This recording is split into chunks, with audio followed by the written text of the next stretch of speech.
3월 24일 목요일 매일 성경 묵상을 시작합니다. 오늘 함께 나눌 말씀은 레위기 14장 1절에서 20절 말씀입니다.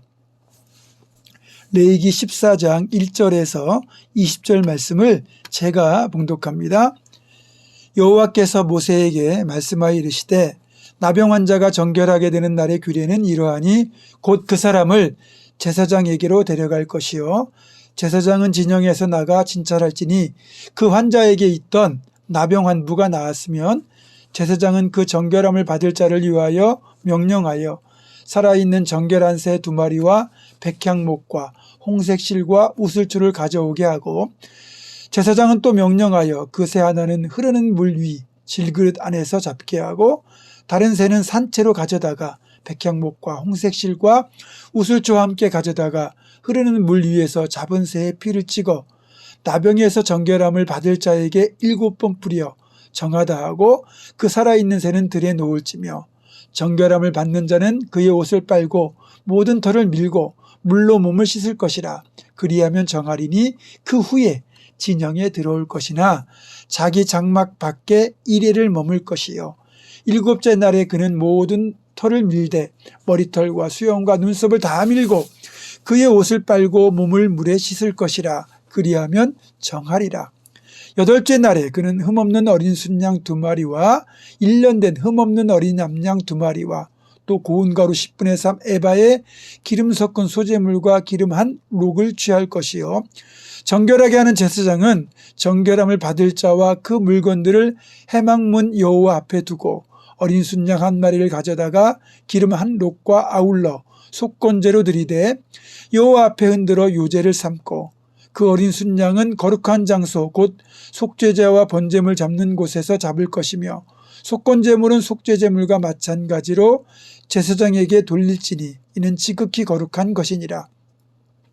제사장은 그 속건제물의 피를 취하여 정결함을 받을 자의 오른쪽 귓뿌리와 오른쪽 엄지손가락과 오른쪽 엄지발가락에 바를 것이요 제사장은 또 그 한 녹의 기름을 취하여 자기 왼쪽 손바닥에 따르고 오른쪽 손가락으로 왼쪽 손에 기름을 찍어 그 손가락으로 그것을 여호와 앞에 7번 뿌릴 것이요 손에 남은 기름은 제사장이 정결함을 받을 자의 오른쪽 귓뿌리와 오른쪽 엄지손가락과 오른쪽 엄지발가락 곧 속건제물의 피 위에 바를 것이며 아직도 그 손에 남은 기름은 제사장이 그 정결함을 받는 자의 머리에 바르고 제사장은 여호와 앞에서 그를 위하여 속죄하고 또 제사장은 속죄제를 드려 그 부정함으로 말미암아 정결함을 받을 자를 위하여 속죄하고 그 후에 번제물을 잡을 것이요 제사장은 그 번제와 소제를 제단에 드려 그를 위하여 속죄할 것이라. 그리하면 그가 정결하리라. 아멘. 나병 환자가 완치가 되었을 때 정결하게 되기 위한 의식이 오늘 본문에 실려 있습니다. 솔직히 나병에서 완치가 된다는 건 거의 기적에 가깝습니다. 당시 의술로는 완치가 불가능했기 때문이죠. 또 성경에 규정된 나병이 지금 말하는 한센병과는 다른 병들까지도 나병으로 분류했기 때문에 가능한 일이기도 했을 겁니다. 어쨌든 나병에서 완치가 되었다는 건 죽었다가 다시 살아난 것만큼이나 엄청난 기쁨이며 회복의 은총을 누리는 것이기에 정결 예식과 감사의 제사를 드리는 건 지극히 당연한 일이기도 합니다. 감사할 일이 있을 때 감사할 줄 모르면 그 사람은 평생 감사할 줄 모르는 인생이 되고 맙니다. 그렇다면 나병에서 완치된 이가 정결의식을 행하는 이유는 무엇일까요? 가장 큰 목적은 회복에 있습니다. 나병에 걸리는 순간 나병 환자는 많은 걸 잃어버리게 되거든요. 첫 번째는 관계가 다 깨집니다. 나병 환자가 되면 공동체 제사에 참여할 수 없기 때문에 하나님과의 관계가 깨어집니다. 또 가족과 공동체로부터 추방되기 때문에 가족과의 관계, 이웃과의 관계, 공동체와의 관계도 깨질 수밖에 없습니다. 그 다음으로는 존엄성을 잃어버립니다. 나병에 걸린 이는 부정한 사람으로 간주되고 사람들은 그를 죄인 취급합니다. 그리고 나병 환자들은 길을 가다가도 사람이 다가오면 나는 부정하다 부정하다 크게 외쳐서 그 사람에게 주의를 환기시켜야 될 책임이 있었습니다. 대놓고 나는 부정한 사람이다라고 말할 때마다 얼마나 자존감이 무너졌겠습니까? 그리고 어쩌면 가장 중요할 수도 있는 건강을 점점 잃어버립니다. 나병에 걸린 뒤에 제대로 치료가 되지 않으면요, 조금씩 신체 부위가 썩어서 문드러집니다. 말단 부위부터 감각을 잃어버리고요, 어느새 손가락, 발가락, 코, 귀 등이 떨어져 나갑니다. 그러면서 점점 더 병약해지고 몰골이 흉악해지죠. 이런 고통 속에 살아야 했던 나병 환자가 기적적으로 고침을 받았다면 제사장은 그 사람의 완치 여부를 확인한 뒤에 완치가 된 것이 인정이 되면 그 다음에는 이 사람이 하나님과의 관계 회복, 공동체와의 관계 회복이 될 수 있도록 정결의식을 행해 주는 거예요. 이를 통해서 이 사람의 삶이 온전케 회복되도록 돕는 겁니다. 이런 정결의식을 행하면서 나병 환자는 그동안 짊어져 했던 이 나병이라는 부정과 나병에 걸릴 수밖에 없었던 죄인이라는 굴레를 온전히 벗게 되는 겁니다. 그동안 나병에 걸려 지내는 동안에 나병 환자들은 그 자신들 스스로 부정한 죄인이란 죄책감에 시달리는 데다가 다른 사람들로부터도 나병에 걸린 죄인이라는 정죄의 시선까지 받아야만 했거든요.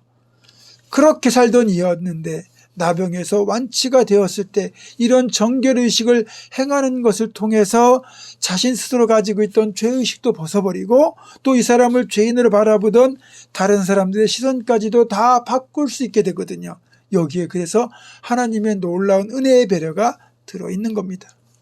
그리고 이렇게 정결의식이 끝나면 완치된 이는 비로소 그동안 떠나 있을 수밖에 없었던 진영 안으로 돌아올 수 있었습니다. 그리고 진영 안에 들어오면 완치된 이는 이제 총 4가지 제사, 속건제, 속죄제, 번제수제를 차례로 드려야 됩니다. 이 4가지 제사는 지금으로 하면 예배에 해당하잖아요. 이렇게 4종류의 예배를 드리도록 하는 이유는 하나님의 백성만 예배를 드릴 수 있다는 걸 감안하면 이 사람이 여전히 하나님의 백성이었다는 사실을 상기시켜 줍니다. 그것이 정결의식을 행한 뒤에 또 4가지 제사라는 과정을 통과하게 하시는 이유입니다. 이 제사, 이 예배를 통하여 내가 하나님의 백성이었구나, 내가 사랑받는 하나님의 자녀였구나라는 것을 먼저 확인하는 은혜를 누리고 더 나아가 드디어 하나님과의 관계가 회복되어 예배에 참여할 수 있다는 사실이 제사를 통하여 실감하는 회복의 은총이 되는 겁니다. 지금 우리가 사순절을 보내고 있는데 사순절은 십자가를 통하여 고침받고 구원받은 은혜를 가슴 깊이 새기는 기간입니다. 그러니까 나병에서 기적적으로 고침받은 것처럼 우리가 죽을 죄에서 용서받고 구원받은 은혜를 십자가를 통해서 누리게 되었기 때문에 주님의 십자가 은혜에 대한 지극한 감사가 표현되는 시간이기도 해야 되는 겁니다. 이 사실을 깊이 새기며 그 어느 때보다 감사가 넘치는 사순절 만들어 가시기를 주님의 이름으로 축원합니다. 기도하겠습니다. 하나님 고맙습니다. 기적적으로 나병에서 고침받는 것처럼 우리도 죽을 죄에서 십자가 은혜를 통하여 구원받았습니다. 사순절을 보내면서 이 사실을 가슴 깊이 새기고 정말 하나님 앞에 놀라운 은혜와 감사를 표현하는 저희들이 될 수 있도록 인도하여 주시옵소서. 예수님의 이름으로 기도하옵고 이제는 우리 주 예수 그리스도의 은혜와 하나님의 사랑과 성령의 교통하심이 죽을 죄에서 용서받은 것을 다시 한번 깊이 새기며 더욱더 풍성한 감사로 다시 한번 나아갈 것을 굳게 결단하는 사랑 모든 성도들, 이들의 삶과 가정과 생업과 앞날과 우리 교회 위에 지금부터 영원토록 함께 하시옵기를 간절히 축원하옵나이다. 아멘.